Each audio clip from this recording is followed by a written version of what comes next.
right, let's look at an example of this rule or law that we derived. So one numerical example.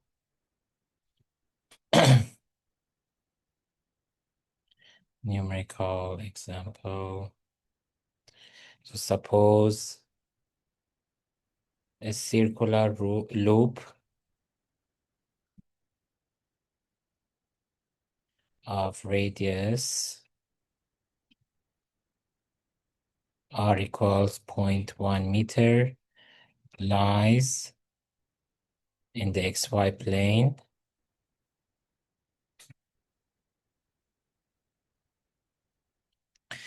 a magnetic field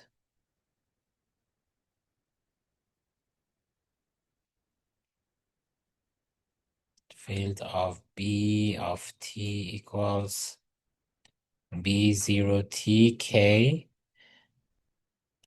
where B0 or B0 equals 0.5 Tesla per second, passes through it.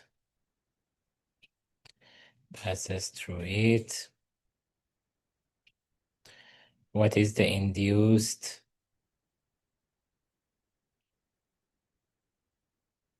EMF, electromagnetic force? So if you have a circular loop and a changing magnetic field passes through that loop, so this changing magnetic field will induce electromagnetic force. We want to know how much that induced electromagnetic force is. So, or electromotive force. So we just derived the rule. We just need to, so we saw that integral E dot dr, which is the EMF, this quantity, we call it EMF or electromotive force. This is same as minus d phi b to dt. And phi b was the magnetic flux. Now, how do we calculate the magnetic flux? Magnetic flux, we need to find the double integral B dot ds or nds. So where phi b equals double integral B of t dot ds, or we can say nds, or we can put the arrow on s itself, on s. So this becomes double integral B0. So the loop was an xy plane. So ds, or the normal vector, is in positive z direction, or k. B also is in the k direction. So therefore, we'll have they both are in the same direction. So B0 tk dot another k. So this first k is because B is given this space. Second k is because the normal to the surface is in z direction, ds. So then we get B0t. So the integral is not over t, so t can be taken out. Double integral ds on s. So double integral of 1 is same as the area. So this is B0t times area. How much was the area? The radius is 0.1. So B0t times pi 0.1 squared. And B0 was 0.5, so 0.5 and times 0.01, so it becomes 0.005.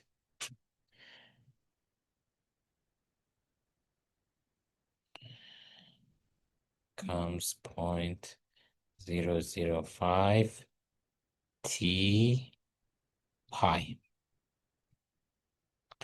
So this is phi b. Then we just need to calculate d phi b to dt with the extra minus sign to find the induced EMF.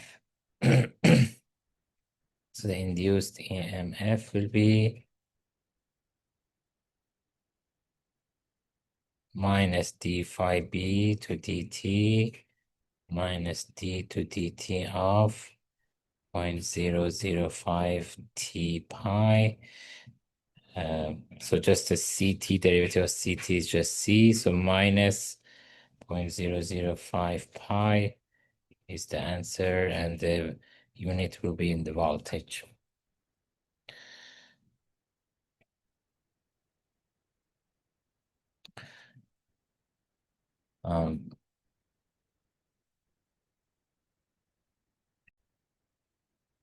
The unit is in volts, and so we found EMF as 0.005 pi volts. So this is the induced EMF. Now let's look at the next application. Next application. Ampere's law, Ampere-Maxwell's law. Ampere-Maxwell's law. So what does this tell us in differential form? In differential form states that curl of B equals mu 0 J plus mu 0 epsilon naught dE to dt.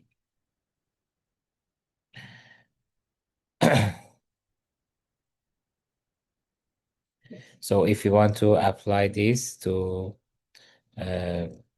write it in the integral form, so apply Stokes theorem.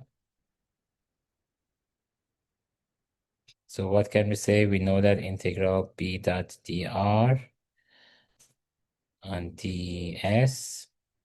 So by Stokes theorem, we can write it as curl of B dot nds, or dot ds with the positively oriented ds, double integral on s.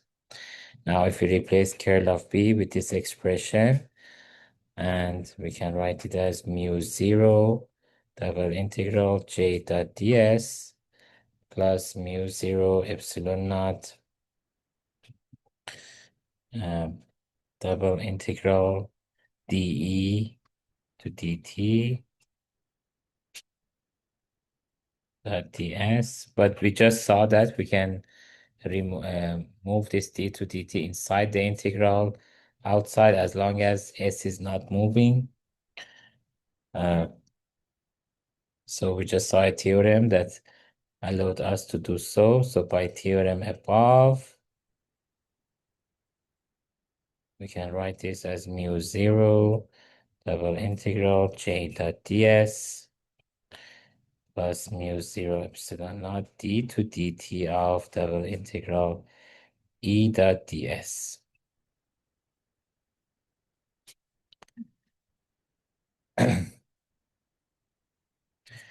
So let's look at an example how we can apply this. So displacement current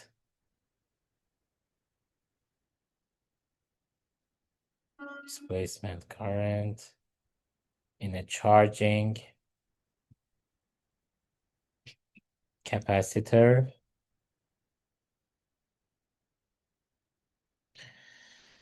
So a capacitor is being charged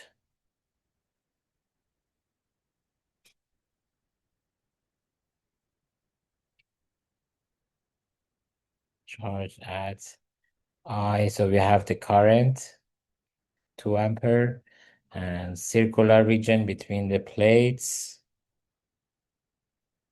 Circular region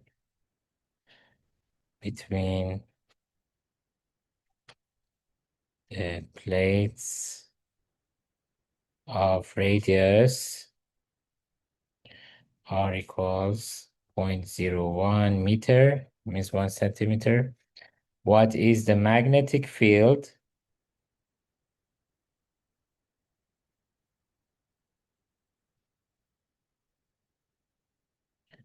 around a loop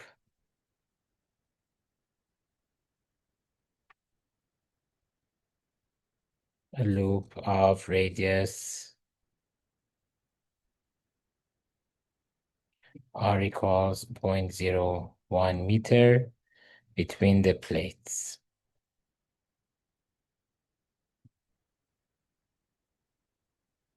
Between the plates.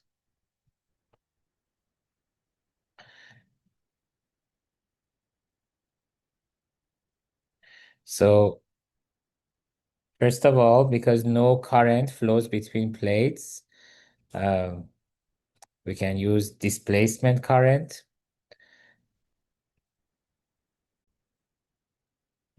Because see, we have two types of currents, conduction current and displacement current. So maybe I can write it as a remark or note before I solve this question. So note two types of currents in electromagnetism.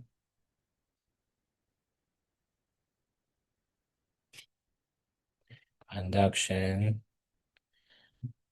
current. So this one is J. The notation is J, and the formula is J equals sigma E. And it exists in wires and conductive materials.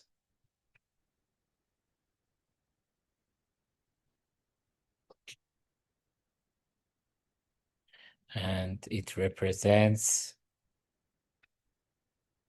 flow of actual charges.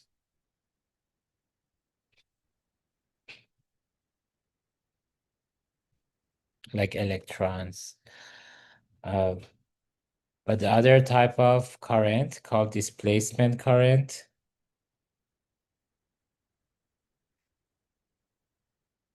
Displacement current.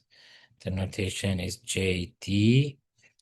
And this one, the formula is JD equals epsilon naught dE to dt. And it exists in vacuum or between capacitor plates, which is in our example.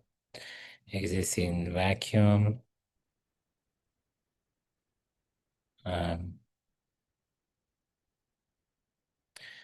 between capacitor plates.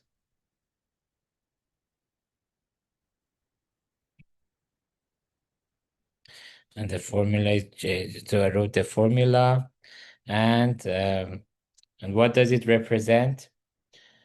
So it doesn't represent any actual charges or charge flow. So it is time varying, or it represents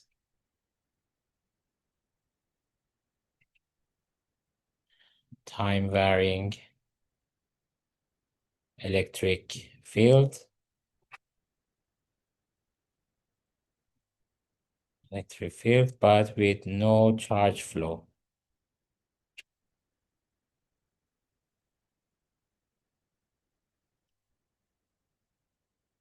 So these are what J and JD mean. So displacement current and conduction current. So in our case, for between capacitor plates, J0, JD is non-zero. And how can we calculate it now? So JD, well, let's look at JT and JD in our case. JD, let's start with the formula for JD, which was epsilon naught dE to dt. And so if capacitor plates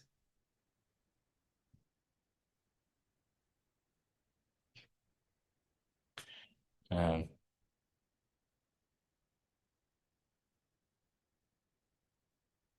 capacitor plates enclose a disk of radius r. So let's assume that the areas of the form or the surface of the form a disk of radius r, then how much will be the electric flux? Then electric flux will be,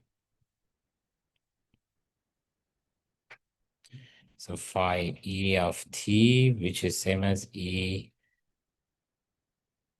So we can write it as double integral E dot ds. And so let's assume this is a function of t. So this will be E of t times pi r squared.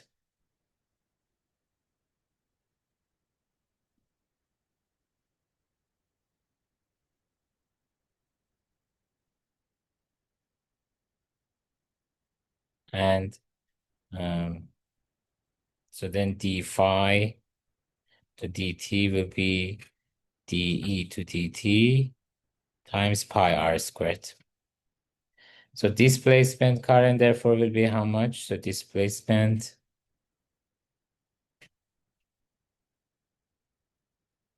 current through the disk will be ID equals epsilon naught d phi E to dt. So this will be epsilon naught dE to dt times pi r squared. Now, how can we find dE to dt? So total current I. Now, since the total current I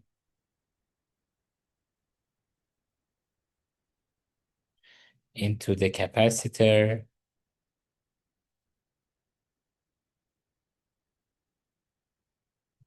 changes the charge Q.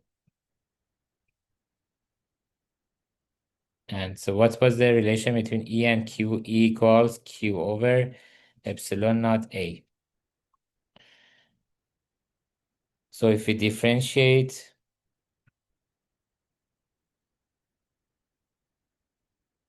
then dE to dt will be 1 over epsilon naught A dQ to dt. But what is dQ to dt? That's the current, I. So I over epsilon naught A. And ID therefore will be epsilon naught. What was it? Epsilon naught d phi E to dt. So this would be epsilon naught 1 over epsilon naught A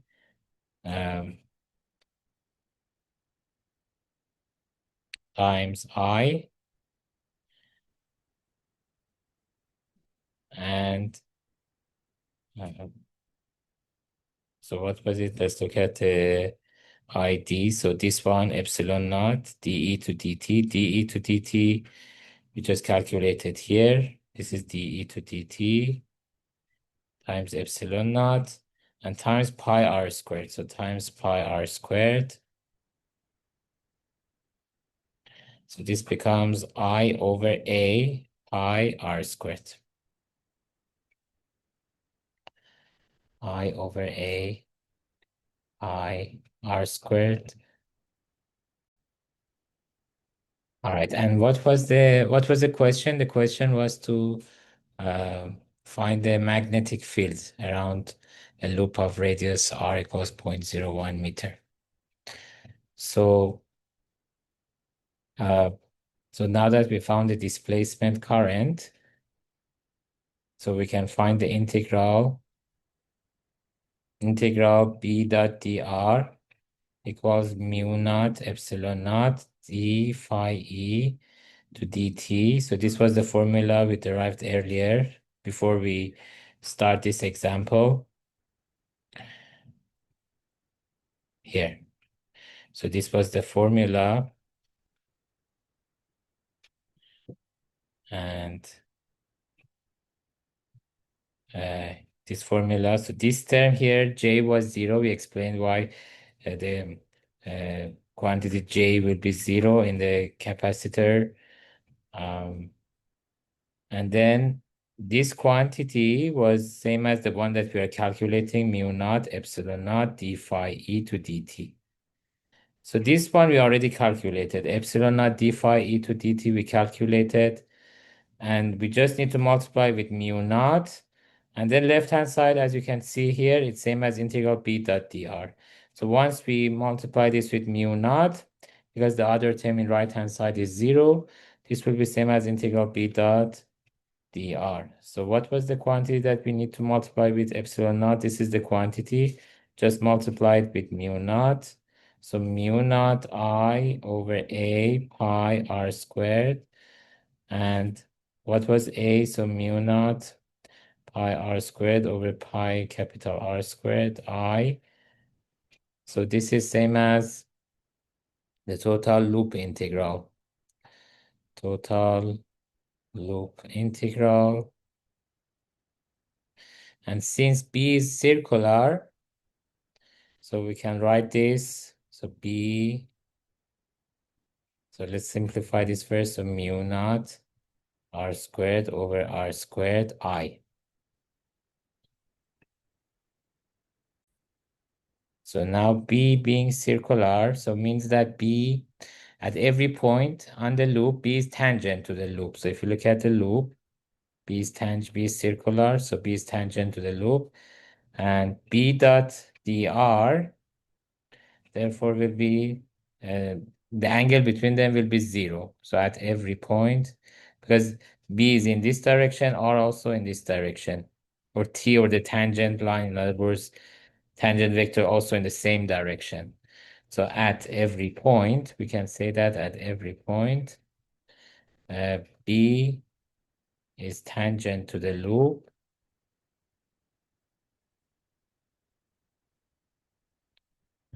and hence we can say that theta is 0. So theta is 0 means cos theta is 1.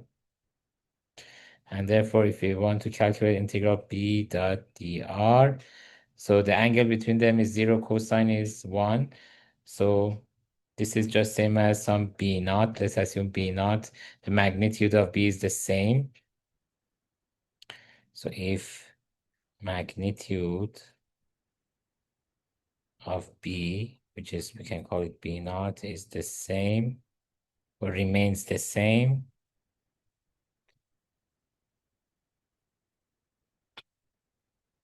then we can say this is integral b naught dl, just the whole perimeter or circumference of the circle, because the angle between them is 0. So dot product vanishes, and cosine theta, in other words, is always 1 at every point, and the magnitude is also constant. So we are left just with the constant b naught, and then integral over a differential of the length element of the circle. So dl 0 to 2 pi r.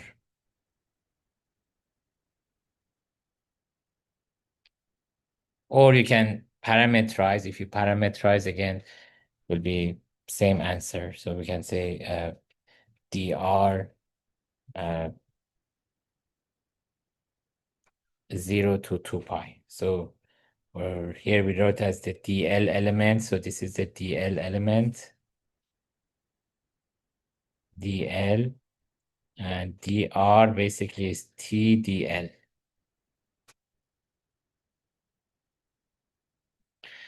And the length element changes from 0 all the way to 2 pi l, as you can see in this picture. So 0 to 2 pi l.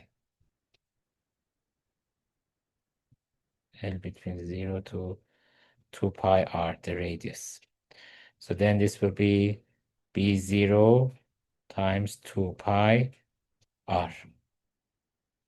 So b0 times 2 pi r is the left-hand side, or total loop integral. We also calculated the right-hand side. So we are ready to substitute. So substitute in above. And then you get b0 times 2 pi r equals, what was the right-hand side? I over a I uh, sorry, it was the right hand side was mu naught r squared over r squared I. Mu naught r squared over r squared I. So from this equation, we can find B0. So we get B0 equals mu naught I r divided by 2 pi r squared. So this is the formula for the magnetic field, and using how much was I? I was 2, and R, they were all both equal to 0.01. So B will be 4 pi 10 to the power minus 7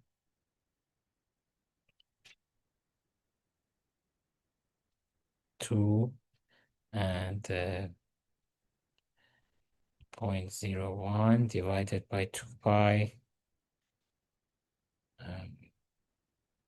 So this was the value of mu naught we substituted, times I times R, and mu naught IR over 2 pi r squared, 2 pi r squared 0.01 squared. So then this becomes 4 times 10 to the power minus 3 Tesla, or 4 millitesla. So this is the value of B naught.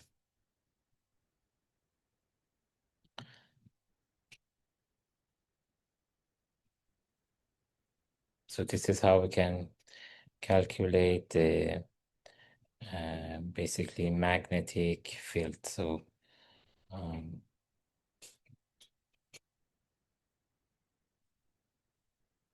so what is the magnetic field around the loop? So we found the value of magnetic field. And if you want to describe B as a vector, so we said that B is circular, so at every point is tangent to the circle. So we can write B as a vector. B will be B naught times theta hat. So where theta hat points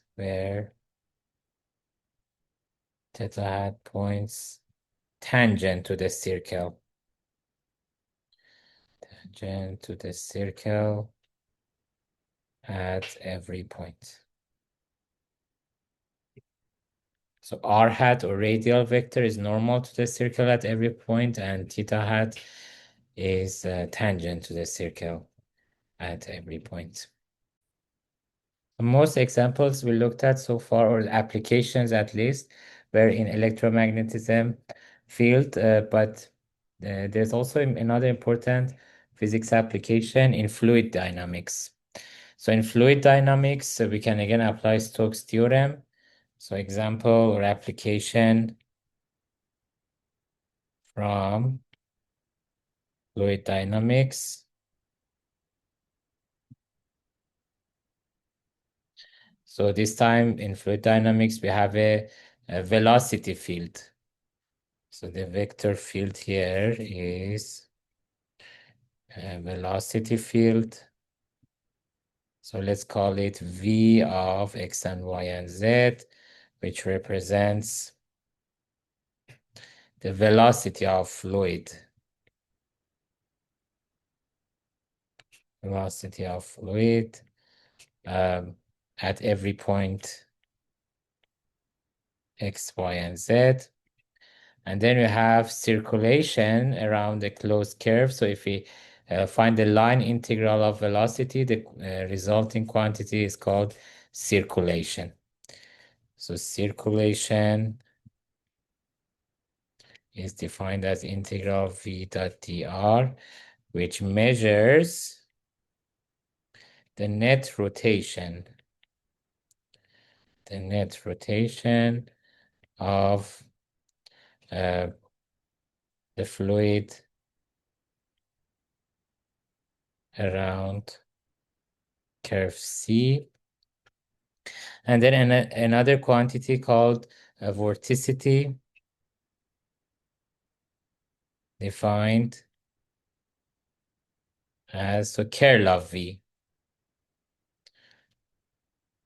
So omega equals curl of V measures the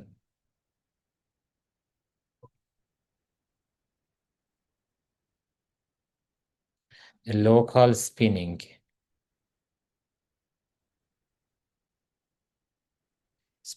of fluid particles at every point. So now if you apply Stokes theorem, now let's apply Stokes theorem to find the relation between these quantities in fluid mechanics or fluid dynamics. So apply Stokes theorem. So what can we conclude? We can say that integral v dot dr equals double integral s curl of v dot ds. Or we can say, so this one is what we call the circulation, and this is flux of curl of v, but curl of v was called vorticity. So flux of vorticity through S. So let's look at an example. V of x and y equals minus y and x. And vorticity, what will be vorticity in this case? Vorticity,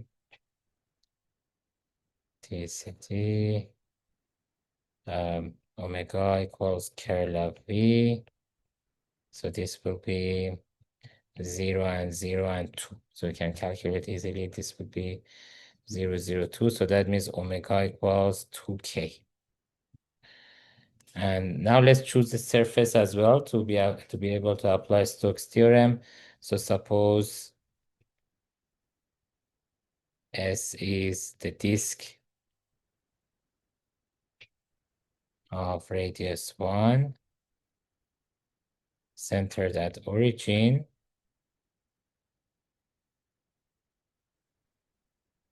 and boundary of S again will be the unit circle. X squared plus y squared equals 1. Traversed counterclockwise. And so let's calculate both sides of, let's compute both sides of Stokes theorem, or both sides of, let's call this one maybe a 2 star. So both sides of 2 star, if we calculate, then left-hand side. For left-hand side, we need a parametrization for r of t. We know it's cos t, sine t, and therefore integral v of r of t dot r prime of t as usual, 0 to 2 pi. So this will be 0 to 2 pi. So v of r of t will be minus sine t dot r prime. R prime is also minus sine t and cos t. So it will be sine squared plus cos squared, which will be 1 dt, and this will be 2 pi. So this is what we called it circulation. Circulation is 2 pi. And now we can find the flux of right-hand side would be flux of vorticity. So then omega, we saw that it was 2k, we saw it earlier. And therefore flux of vorticity will be double integral omega dot ds. And this will be double integral 2 ds. And this is 2 times area of S, or 2 times pi times 1 squared, or 2 pi.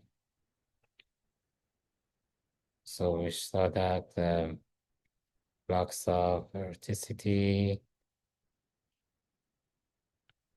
equals circulation equals 2 pi in this case.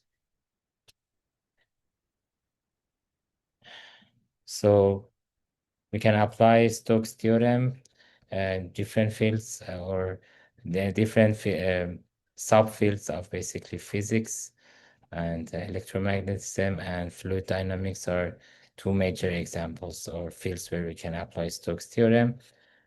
So next time we look at divergence theorem. All right, thank you all and see you soon.